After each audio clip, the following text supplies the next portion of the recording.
Today we are going to discuss about GumGum's journey to EKS Karpenter adoption.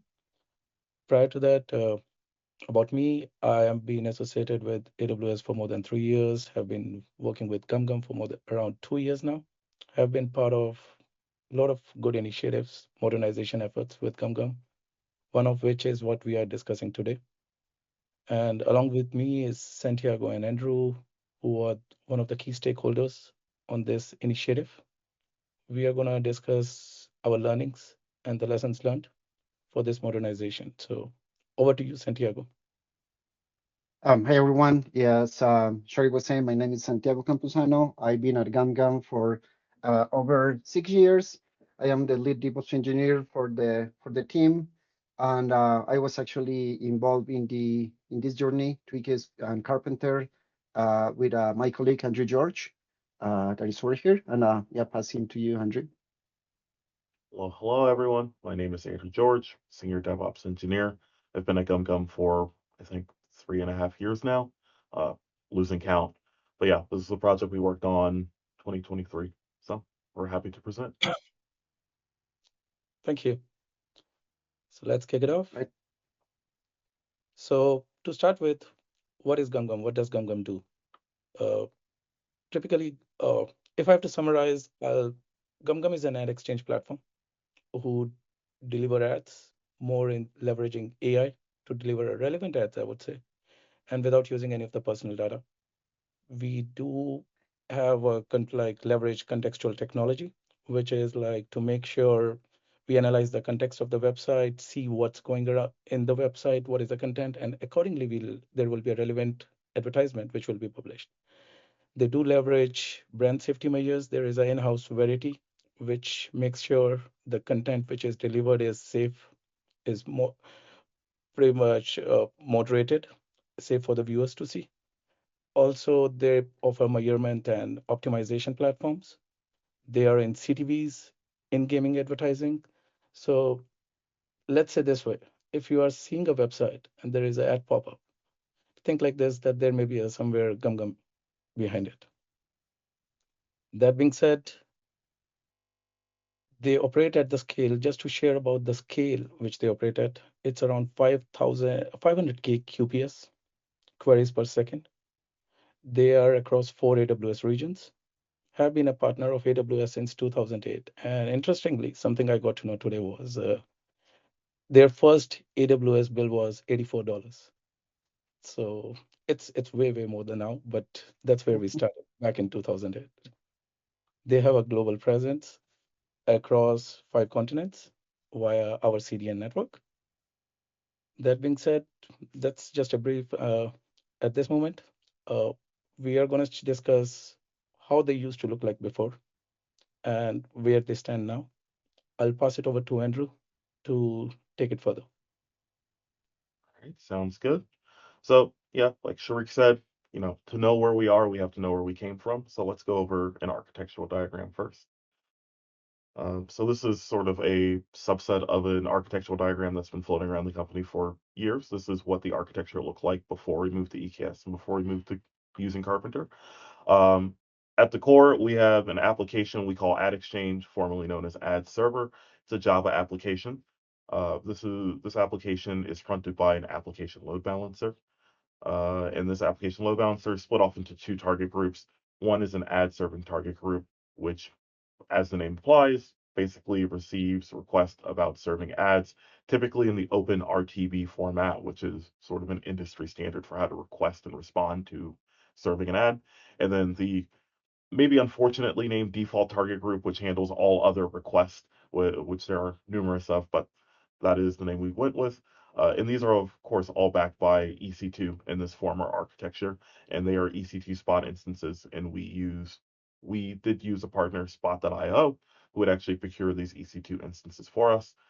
Um, and sort of as you see preceding the ALB, we receive a number of requests, some from other partners, server to server communication, some from publishers, either directly or indirectly. If you're familiar with the sort of ad serving industry, you know that there are like demand side partners who work with publishers, and there are supply side or demand side partners who work with advertisers, supply side partners who work with publishers. Um, and the like. So we receive, like Sharik said, 500,000 queries per second. And yeah, that's basically the architecture. Next slide, please. So we're going to dive a little bit deep into what the application itself looked like prior to moving to EKS. We ran on EC2 as has already been established, and we also had an ECS presence. We have a number of client-facing applications. They're essentially web apps that we ran in ECS beforehand. The pros of EC2 is that it worked, right? We started running in EC2 2009, 2010, back when all the cool kids were doing it, I like to say. But sort of in the 13 years that we ran on EC2, we saw a number of innovations in the industry. I think I'm getting a little bit of feedback. We good? Okay. Um, Actually, Sherry, can you mute your microphone? I think I'm feeding back. Thank you. Um, so yeah, we saw a number of innovations in the industry while we were running on EC2. Of course, containerization came first, followed by the explosion of Kubernetes in the late 2010s. And so this really exposed some issues that we had running on EC2. First and foremost, custom AMIs, they're bulky, they change a lot, they were unpredictable. We had essentially a deployment pipeline where we would create a base AMI using Packer and Ansible, and then we would layer on top of that the version of Ad Exchange and another pipeline run. And then finally, when the EC2 instance actually started up, we actually ran a number of Python scripts for configuration. So it's very difficult to understand really the state of an EC2 instance. Second to that, deployments were slow and they were buggy. These were blue-green deployments across 4 different regions simultaneously. Basically, you have to copy your entire infrastructure and then switch over immediately. And this took, of course, well over an hour. And then finally, the developer experience was absolutely horrible. We did have a concept of a dev deployment, and that meant that a developer would SSH onto the instance, basically run a script that existed on the instance to remove it from the load balancer, download their own artifact of Ad Exchange, and like then rerun a script. Very buggy, very unpredictable. This takes 20 minutes out of a developer's day just to run their application, and very unpredictable. And of course, a security concern. So those are all the cons. And then next slide, we'll actually discuss sort of this old system. So we were talking about the application before. Now we're actually going to talk about essentially the infrastructure. We were using a vendor known as Spot.io. Spot.io is a company that procures Spot instances on your behalf.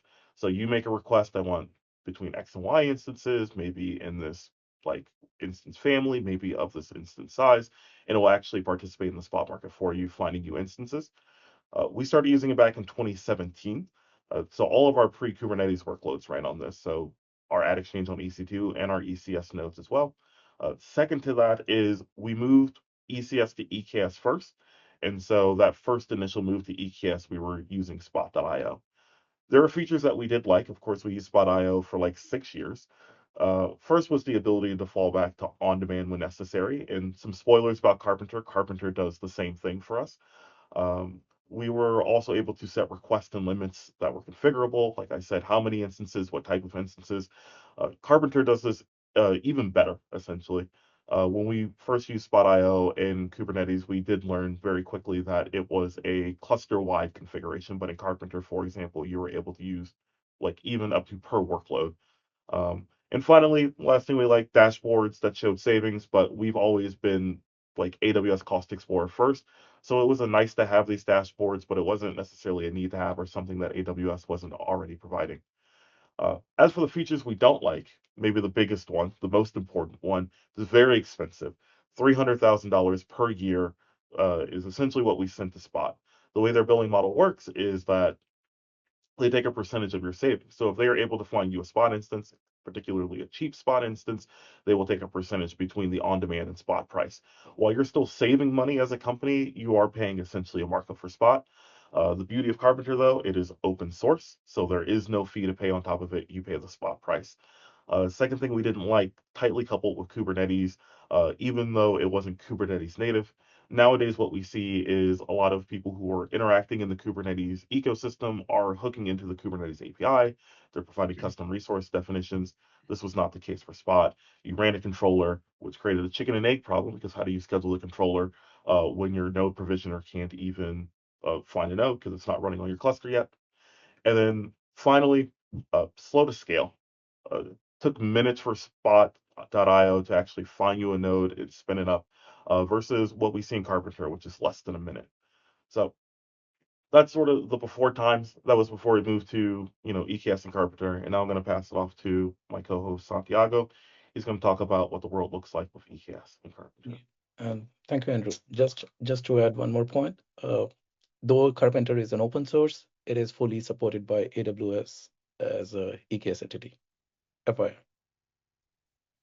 Thanks, Sharik. Thanks, Andrew. Okay, so yeah, let's actually talk about the new architecture. Obviously, this is something that took actually us maybe years actually to develop, as Andrew was saying. Before actually completely moving ad server to Kubernetes, we've been actually using Kubernetes and EKS for other internal applications and for other services.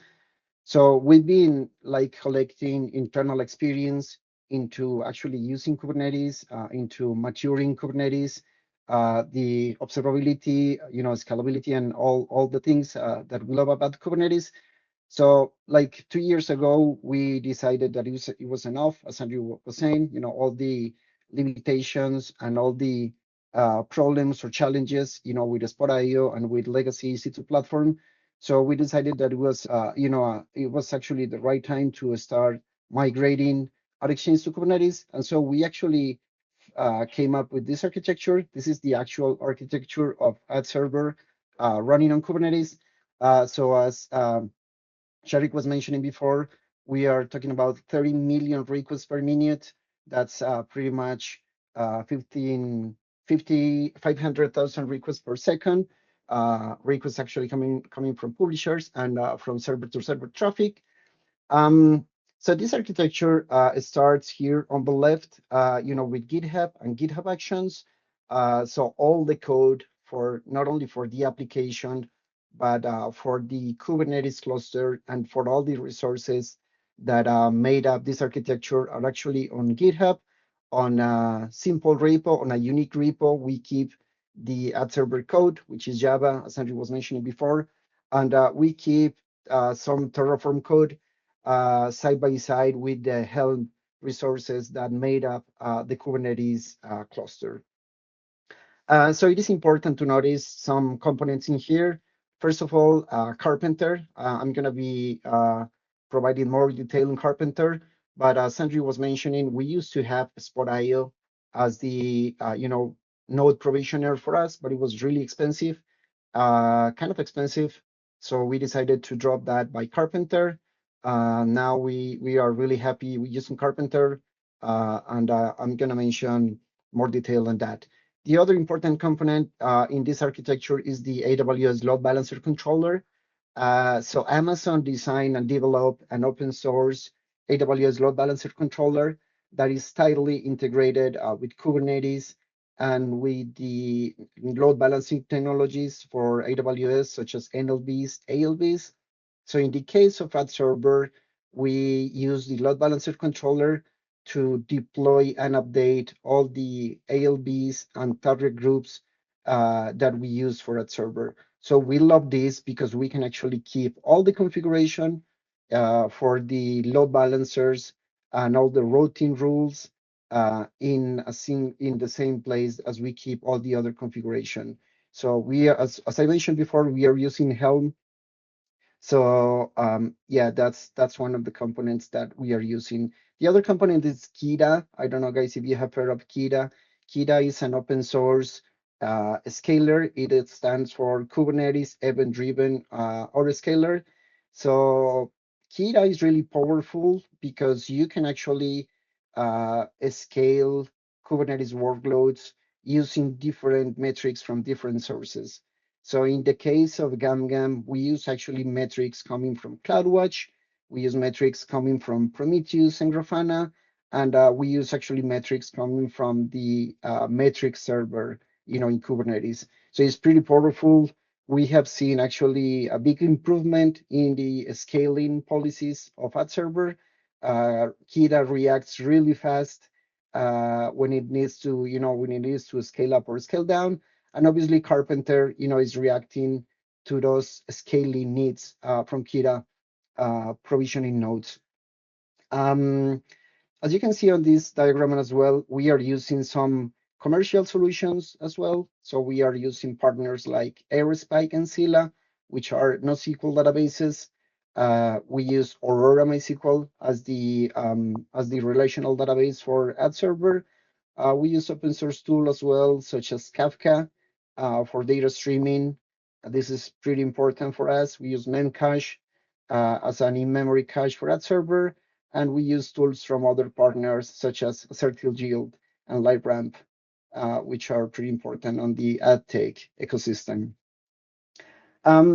So yeah, going back to the architecture of ad server, it is pretty important to highlight that all these components, such as the load balancers, the target groups, the deployments, the config sets, are managed by Helm. This is pretty powerful because, as Andrew was saying before, we used to build really complicated AMIs and really complicated configurations with Terraform.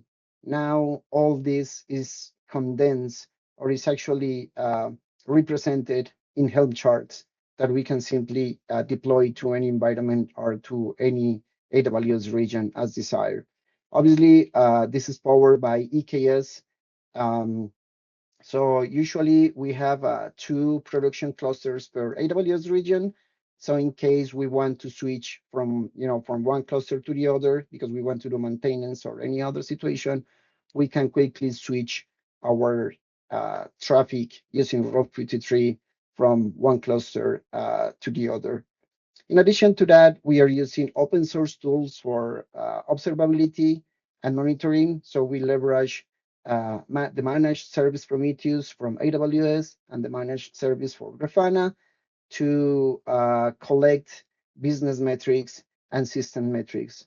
So it's pretty cool because developers at GumGum, they love Prometheus and they love Grafana because they can actually create custom metrics. They leverage that. They do that really often.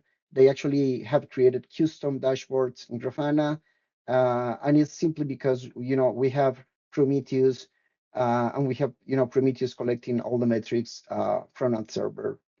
So yeah, this is pretty much a high-level overview of the architecture. It can be seen as pretty complicated, but it's because ad server as a platform is complicated. It's actually the biggest platform at GumGum. Is the cash cow for the company, and so obviously it requires kind of complicated architecture. But we have simplified the architecture, moving all these pieces to Kubernetes. Okay, let me just go in detail with the architecture. As I was saying before, yeah, we just have a unique Helm chart that creates all the Kubernetes resources to run our exchange, including load balancers, the applications, the observability capabilities, logging, everything. It's in a single or unique Helm chart that is deployed by GitHub Actions and Helm. So that's pretty powerful. The other thing that we love about this architecture is that we have a unified tooling for the DevOps team and for the Dev team. So we use kubectl, Lens, Docker, Helm. I like actually to highlight Lens as a tool that developers love because they can easily interact with all the Kubernetes clusters that we have.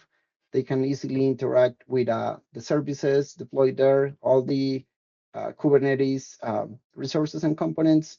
So that has facilitated the life for everyone because we can now speak a single language, which is Kubernetes, and with the related tools.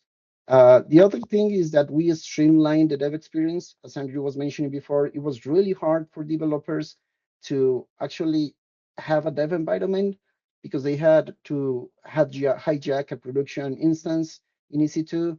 Now, with a couple of clicks in GitHub Actions, they can easily have a dev environment that is ready to be used and is going to receive actually a small portion of the production traffic.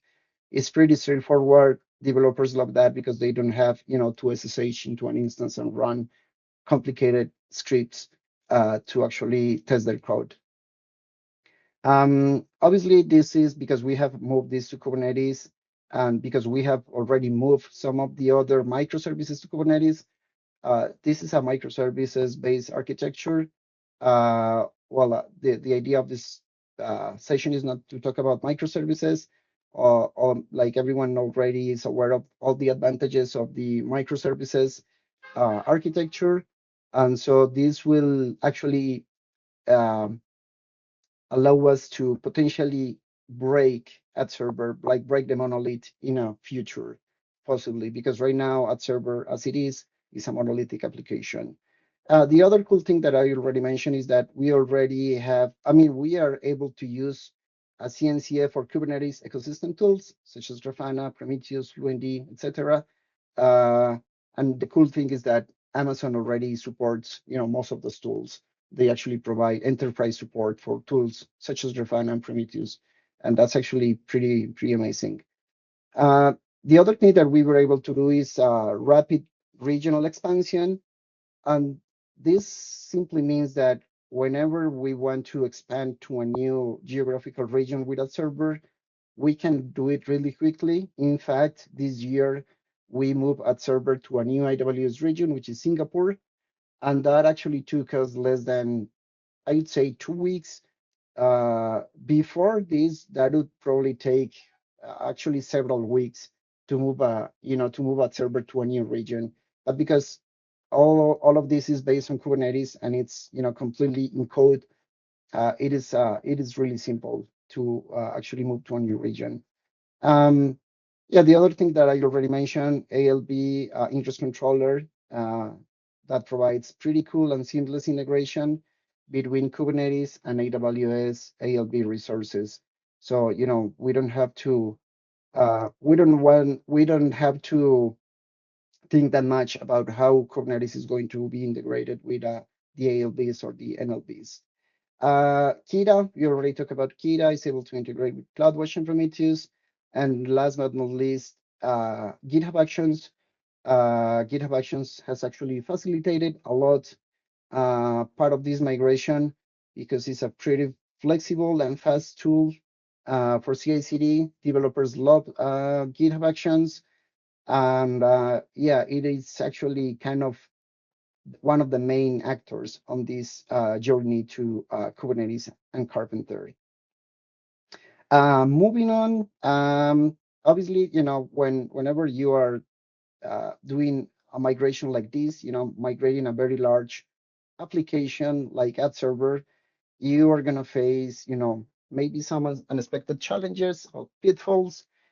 And because ad server is a very large Java application that is really optimized to fully leverage the underlying platform, we were facing issues when we initially were running ad server on Kubernetes. So something that we noticed is that we started noticing increased latency for ad server for most of the requests. So we actually observed reduced throughput and reduced latency. So we started, wondering what was happening, behind the scenes, because it was the same application. It's just that we moved the application to Kubernetes. So we realized that we actually needed to do a super specialized Linux kernel tuning via ccTL settings using an init container. This is like something really edge, and it's because the way that we have configured Nginx and Tomcat for that server. So we configure Nginx and Tomcat to squeeze as much as they can from the underlying platform. And so that's why we're required to do these custom ccTL configurations for Tomcat and Nginx using an init container. This is obviously supported by Kubernetes.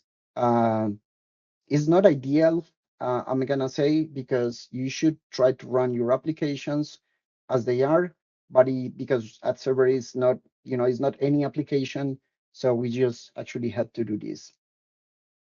The other issue that we face is that when we were actually integrating ad server and Kubernetes with the external load balancers, with the ALBs and NLBs, we started facing some issues when we were actually deploying ad server, or when Kubernetes was actually scaling up or scaling down at server, we started noticing a lot of 500 errors or any other unexpected errors.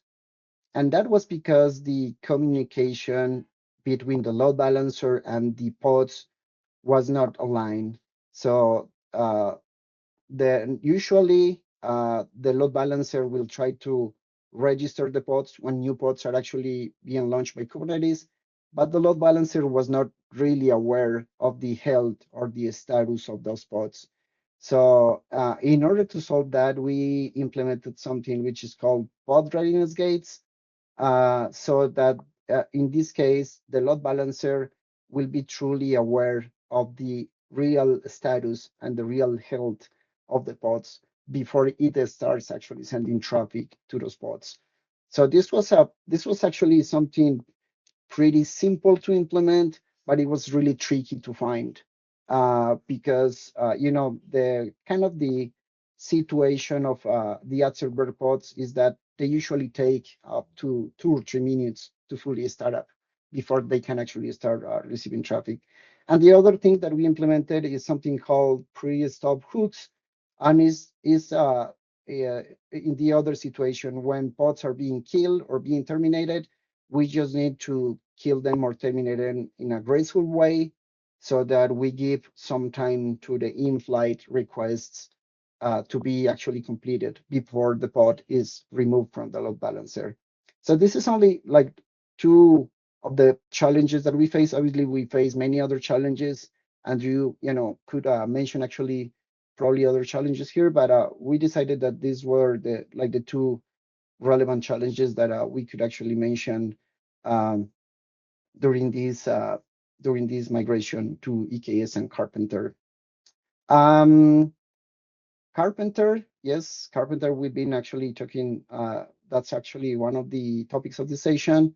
So after moving to to EKS, like moving to Karpenter was like a natural progression or transition for us, because as Andrew was saying before, Spot.io is not native to Kubernetes, right? So you have to kind of install a controller, and so you have to create, external configurations that are managed by Spot.io.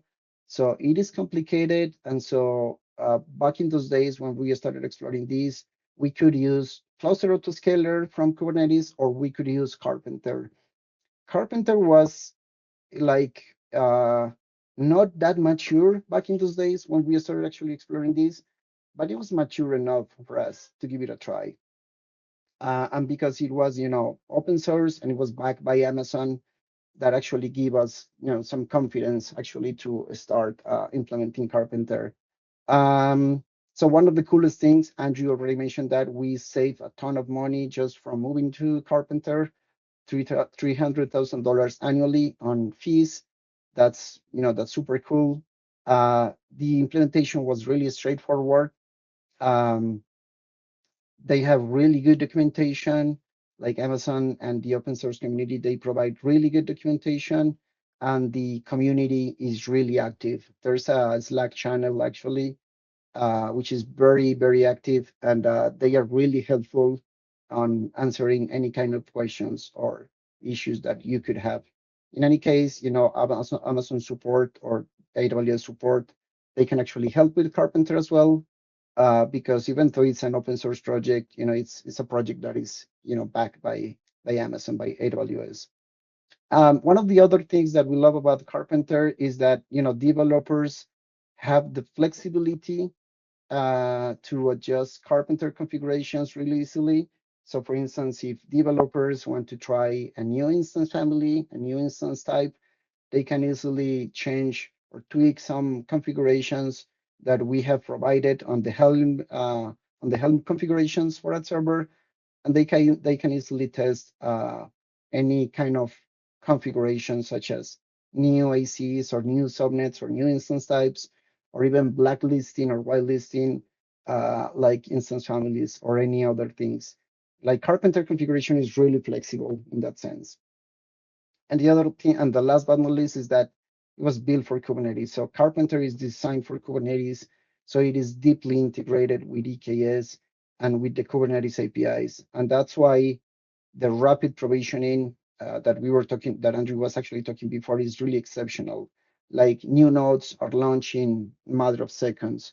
So whenever app server needs to scale up, Karpenter reacts really fast, provisioning new nodes, um, and guaranteeing that any unexpected spikes in traffic are attended by the new nodes that are provisioning.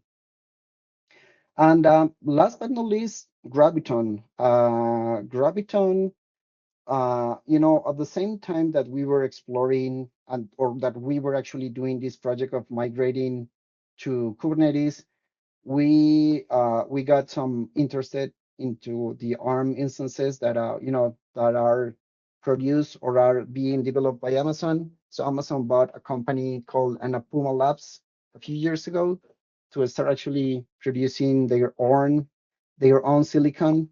And so because we were seeing some traction or some action into the Graviton community, we decided to give it a try. So we decided to give it a try, and so we decided to migrate ad server to be compatible actually with ARM. The cool thing is that Java, it's actually platform independent. So only thing that you need to do is like build and compile Java, for multi-platform, in this case for Intel and ARM, and you will be able to run the application on multiple platforms.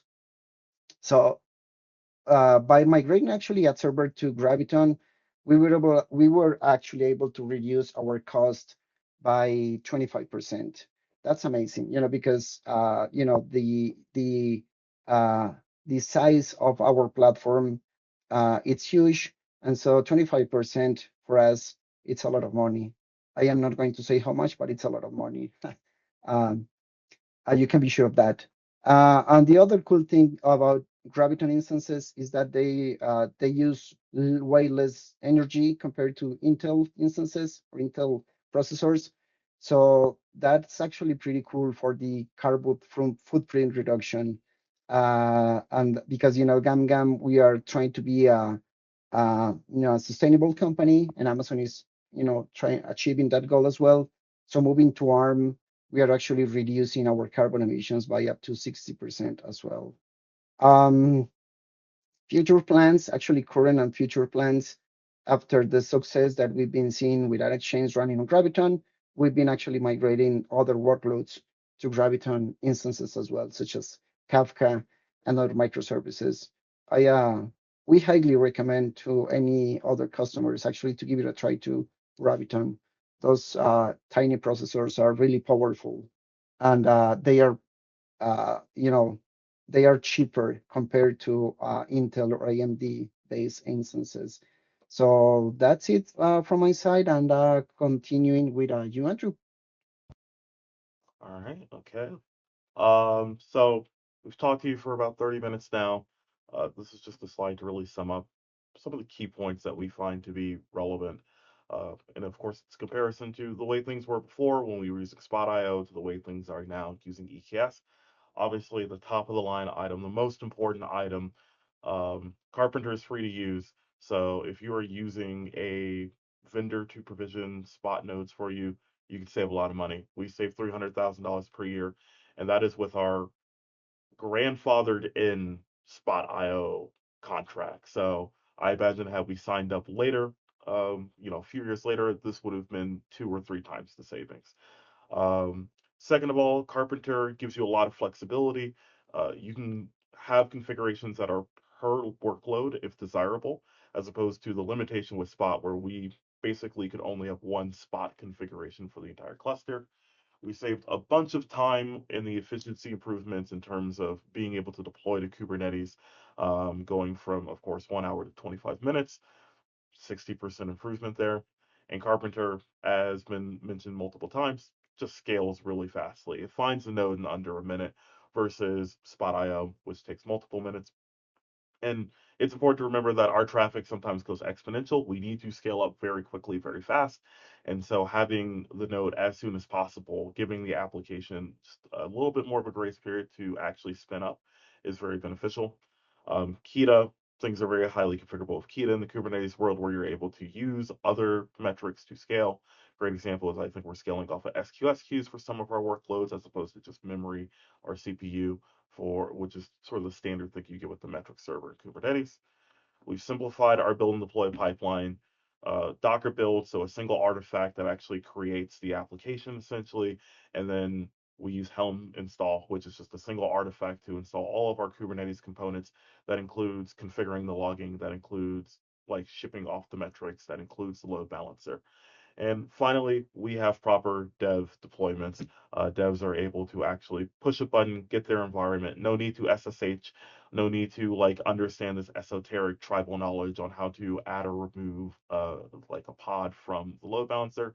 It just works, and that's really what we're here for. I think the most important thing, of course, is all of the cons of EC2, they can all be summed up in saying it slowed down velocity, it slowed down developers. And when you're a software company, that's the most important thing. Moving to EKS, having tools that are very resourceful and useful like Karpenter allows us to actually enable our developers to get their job done, essentially. And that's it. Next slide. I think Sharik's going to land this plane. Thank you. Thank you, Andrew. First of all, I would like to thank you everyone for being patient along while we are presenting. We know this was a long deck. We wanted to condense it. We tried to condense it as much as possible without losing the context. We wanted to make sure we are delivering the message right. And while we are discussing this, we are still developing. I mean, the technology is moving every day. So Karpenter, as it is evolving, EKS as it is evolving, we are still modernizing. Me, Santiago, Andrew, we talk pretty much day in, day out about any new features which are coming in. We try to implement it. So yes, it's ongoing thing. Two, if somebody is they're interested and want to understand more, there are two blogs which Andrew and Santiago has put up on Medium. I would strongly recommend to go check that out. I think one of them lists how we throw away 13 years of EC2 to prefer EKS. So that's how it was. And yeah, with that being said, please fill out the presentation surveys and I open the floor for questions.